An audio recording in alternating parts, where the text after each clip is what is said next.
Des siècles et des siècles se sont écoulés depuis l'origine du monde jusqu'au temps d'Abraham. Avec lui commence l'histoire de la famille que Dieu s'est choisie pour en faire un jour son peuple. Nous entrons dans l'histoire de l'alliance entre Dieu et les hommes. Waouh, ça se passe il y a super longtemps. Je crois que j'étais même pas encore sortie de mon œuf. Peut-être même que mon arrière-grand-mère Croco était pas encore sortie de son œuf. Ça s'est passé même avant Jésus? Ou peut-être à l'époque des dinosaures? Combien de temps avant Jésus Abraham a-t-il vécu? C'est ça ta question, Bill? Eh bien, très longtemps avant Jésus. Bien avant Jean-Baptiste qui avait annoncé Jésus dans le désert. Bien avant Isaïe et les prophètes. Bien avant le roi David et bien avant Moïse. Tu vois, on peut à peu près situer la vie d'Abraham à 2000 ans avant Jésus-Christ. Et 2000 ans, Bill, tu vois, c'est à peu près autant de temps entre Jésus et nous qu'entre Abraham et Jésus. Alors, c'est peut-être de l'histoire ancienne pour toi, Bill, mais il faut savoir qu'Abraham est pour nous aujourd'hui toujours le modèle des croyants. Parce que c'est celui qui a fait confiance à Dieu en toutes circonstances. Oh, il a fait confiance à Dieu, mais tu veux dire que Dieu lui avait demandé quelque chose? Oui, Abraham est un patriarche. C'est le premier homme qui a cru en un Dieu unique et Dieu lui a proposé une alliance, c'est-à-dire une amitié pour toujours, qui renfermait une bénédiction pour toute l'humanité. Oh, c'est compliqué, je comprends pas tout. Déjà, c'est quoi une bénédiction? Tu comprends, Bill, que tu te souviens que, en fait, après le péché originel, tu sais, le péché d'Adam et Ève, le péché des origines, Dieu n'a pas voulu abandonner l'humanité. Oui. Eh bien, tu vois, la bénédiction de Dieu, c'est sa manière d'exprimer sa bonté. C'est sa manière d'exprimer son amour, sa miséricorde et aussi sa proximité. D'accord, mais pourquoi Abraham a-t-il plu au Seigneur? Pourquoi Dieu l'a-t-il choisi? C'est un peu ce dont on va parler aujourd'hui. Abraham, c'est le premier homme à avoir entendu au fond de lui l'appel de son Dieu. C'est le premier qui a accepté de tout quitter pour suivre son Dieu. Comment ça, tout quitter? Eh bien, un jour, Dieu a demandé à Abraham, alors qu'Abraham était déjà très âgé, de quitter son pays, de quitter ses parents, de quitter son travail, etc. pour aller vers une terre inconnue que Dieu lui indiquerait. Ah oui, c'est pas facile en effet. Surtout s'il était bien installé confortablement. Ouais, comme nous maintenant. Oui. Mais il a donc réalisé ce que Dieu voulait pour lui. Ça te rappelle quelque chose, ça? Ah oui, ça me rappelle quelque chose.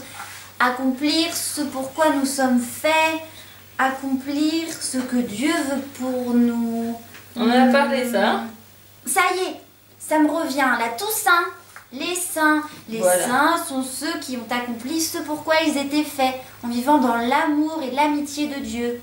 Voilà, et c'est pour ça que l'Église considère que Abraham et les prophètes, Abraham et les patriarches sont saints. Dieu a donné à Abraham une promesse de bénédiction, une descendance aussi nombreuse que les étoiles. Oh, là ça devient compliqué. Tu es en train de me dire que Abraham allait avoir une descendance? Mais je croyais qu'il était très vieux et qu'il n'avait pas d'enfant. Il l'était. Et il a quand même cru quand Dieu lui a promis qu'il allait avoir une descendance. Il était très vieux. Et c'est pour ça que la foi d'Abraham est extraordinaire. C'est pour ça en fait que Abraham nous sert de modèle. Tu parles souvent de la foi, Guillemette, mais c'est quoi la foi? La foi, Bill, c'est avoir une telle confiance en Dieu que c'est croire que Dieu peut accomplir des choses qui nous semblent même impossibles, des choses très compliquées. Tu vois, c'est par exemple relancer le goût-espi même après 6, 7, 8 bugs.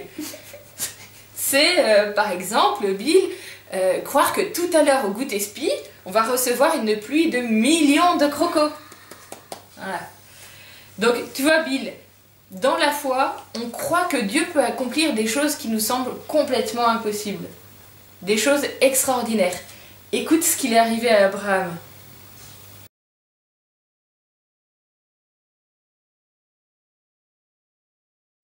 Au chêne de Mambré, le Seigneur apparut à Abraham, qui était assis à l'entrée de la tente. C'était l'heure la plus chaude du jour. Abraham leva les yeux, et il vit 3 hommes qui se tenaient debout près de lui.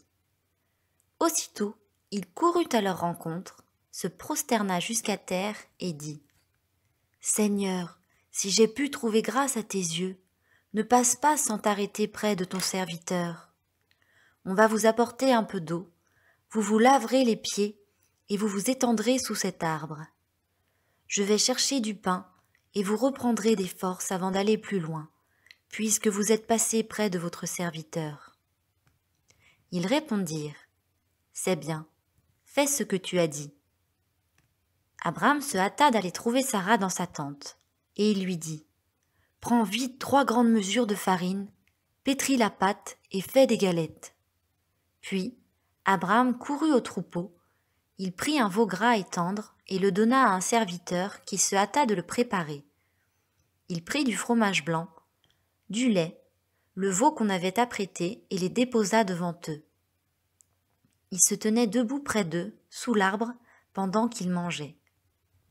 Ils lui demandèrent : « Où est Sarah, ta femme ? » Il répondit : « Elle est à l'intérieur de la tente. » Le voyageur reprit : « Je reviendrai chez toi dans 1 an, et à ce moment-là, Sarah, ta femme, aura un fils. » Or, Sarah écoutait par derrière, à l'entrée de la tente.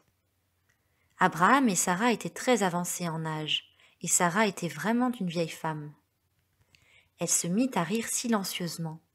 Elle se disait : « J'ai pourtant passé l'âge de l'amour, et mon Seigneur est un vieillard. » Le Seigneur Dieu dit à Abraham : « Pourquoi Sarah a-t-elle ri en disant : Est-ce que vraiment j'aurai un enfant, vieille comme je suis ? Y a-t-il une merveille que le Seigneur ne puisse accomplir ?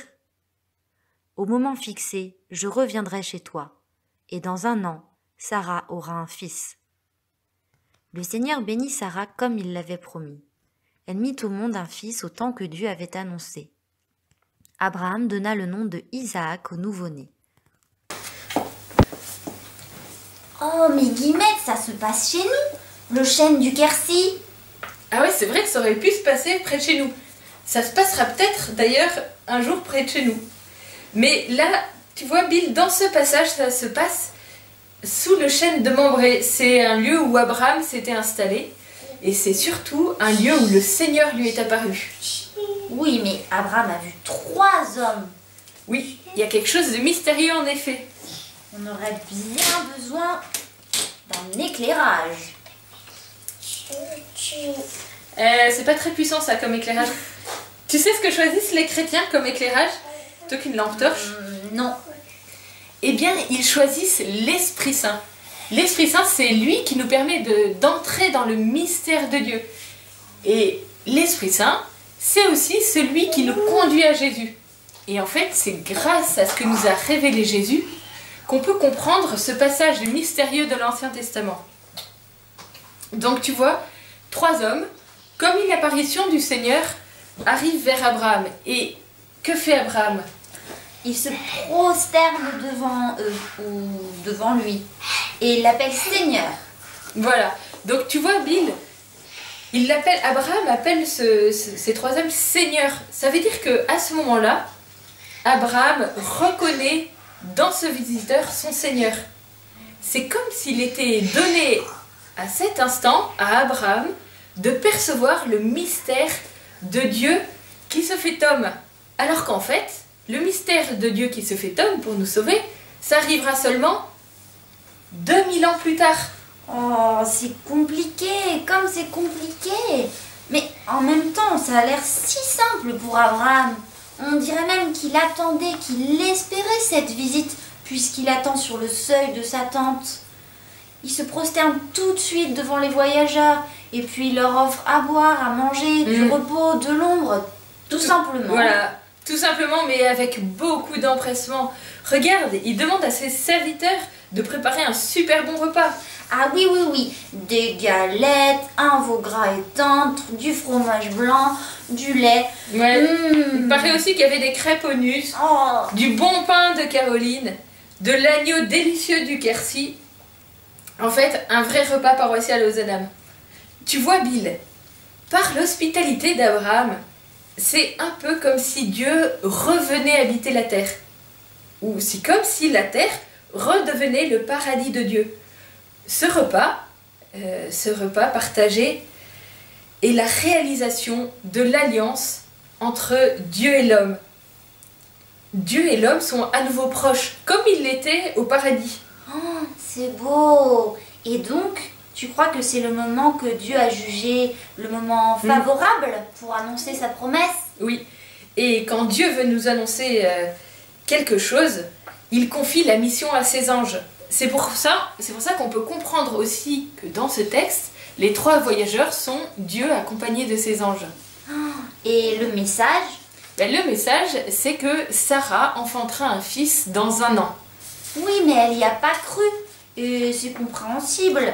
Elle est vieille, elle avait certainement déjà dû beaucoup prier. Oui, ça c'est sûr. Peut-être pendant des heures, des jours, des mois pour avoir cet enfant. Toute sa vie. Ouais. Oui. Mais d'ailleurs, quand on parle de ça, Guillemette, est-ce que tu es vraiment sûre que Dieu se préoccupe de toutes nos prières? J'ai parfois des doutes quand même. Il y a des situations qui semblent tellement désespérées, où on a l'impression qu'il n'y a pas d'issue, qu'on ne peut pas résoudre. Pourquoi est-ce que Dieu n'exauce pas toutes nos prières? Mais c'est une bonne question, Bill, et il y a tellement de gens qui se posent la même question et qui ne comprennent pas. Bill, il y a des millions de gens qui viennent, qui prient pour obtenir un miracle, comme ceux qui viennent à Lourdes, tu peux les voir. Ils viennent prier la Sainte Vierge pour leur formuler une demande, et lui formuler une demande. Et c'est vrai que parfois ça peut être très triste quand quelqu'un que l'on aime est malade et qu'il ne guérit pas, même malgré notre prière. La prière, Bill, elle demande de la patience, elle demande de la fidélité, elle demande de la foi, elle demande d'avoir une foi grande, une foi en un Dieu qui nous aime de toute éternité. Ah oui, je vois, c'est pas comme le Père Noël qui apporte ce que nous lui avons demandé, ou comme le Père Guillaume qui distribue des tas de crocos au caté. Voilà. Bill, tu peux retenir une chose, Dieu donne toujours mieux, mais à sa façon.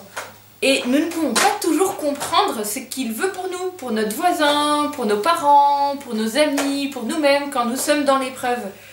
Mais ce qui est certain, c'est que nous sommes dans sa main et que Dieu nous aime de toute éternité, que Dieu nous guide. En tout cas, Dieu, il a comblé le désir le plus profond d'Abraham qui voulait tant un fils. Quel cadeau le Seigneur lui a fait, et par amour. Ouais. Et ce qui est remarquable, c'est que le Seigneur a accepté d'Abraham de pauvres choses, de l'eau, de la farine, du repos, pour ensuite lui faire don de ses richesses, la grâce de devenir le Père de tous les croyants. Oh, je comprends, oui. Dieu nous aime le premier, mais il attend que nous fassions le don de nous-mêmes pour nous combler plus encore. Voilà, tout à fait. Et tu comprends pourquoi la bonté de Dieu avait toutes les raisons de se déployer dans le cœur généreux d'Abraham. Il se tenait prêt à recevoir son Seigneur. Il se tenait sur le seuil de sa tente. Ça ne te rappelle rien, Bill? Si, le passage de l'Apaca, de l'Apoco, de l'Apocalypse, que Père Guillaume et Père Xavier nous ont répété des milliers de fois au caté. Voici que je me tiens à la porte et je frappe. Si quelqu'un entend ma voix et ouvre la porte, j'entrerai chez lui. Je prendrai mon repas avec lui et lui avec moi. Voilà. Abraham avait sûrement des dispositions intérieures, des habitudes de vie positives, des vertus, quoi. Dans le Nouveau Testament, on trouve ces paroles. N'oubliez pas l'hospitalité. Elle a permis à certains, sans le savoir, de recevoir chez eux des anges. L'hospitalité d'Abraham est un modèle pour les chrétiens. Oui, un modèle. Et ce qui m'impressionne le plus, c'est sa foi. Croire la parole de Dieu qui lui promet un enfant à son âge. Oui, et tu vois, ça arrive de douter. Sarah a douté. Ça arrive parfois. Mais Dieu vient toujours au secours de nos manques de foi si nous le lui demandons. Tu vois, dans ce texte, ce qui est dit, c'est que le Seigneur, pour fortifier Sarah dans son manque de foi, pour fortifier Sarah dans la foi, insiste en disant: y a-t-il une merveille que le Seigneur ne puisse accomplir? Oh, ne jamais douter, ne jamais douter. Ouais, même si parfois tout semble perdu ou impossible. Et pour nous, est-ce que c'est la même chose? À quoi Dieu est-ce qu'il m'appelle, moi? Ben, souviens-toi, Bill, il t'appelle à devenir saint. Ah oui, évidemment. À lui dire oui avec un cœur généreux, comme Abraham. Voilà, à le reconnaître dans ta vie de tous les jours. Tu peux à le reconnaître et à l'accueillir. Tu peux par exemple chaque jour te poser ces questions-là. Qu'ai-je fait pour le Seigneur aujourd'hui? Et qu'est-ce que le Seigneur a fait pour moi aujourd'hui? Et l'accueillir, qu'est-ce que c'est l'accueillir dans ta propre vie? Ça peut être par exemple recevoir une parole sage de quelqu'un de ton entourage. Ça peut être expérimenter un événement qui nous oblige à nous rapprocher de Dieu à un moment où on s'en était éloigné. Ça peut être choisir le bien dans des moments où cela va en contradiction avec ce que pensent tous les autres. Et ça peut être aussi t'engager joyeusement dans la mission catholique de Figeac. Ah, oui, bon, moi j'y vais. Tu vas où, Bill? Eh ben, je vais planter ma tente. Moi ce soir, je campe sur le seuil de ma porte pour accueillir moi aussi mon Seigneur. Allez, venez les copains. Oh, Bill!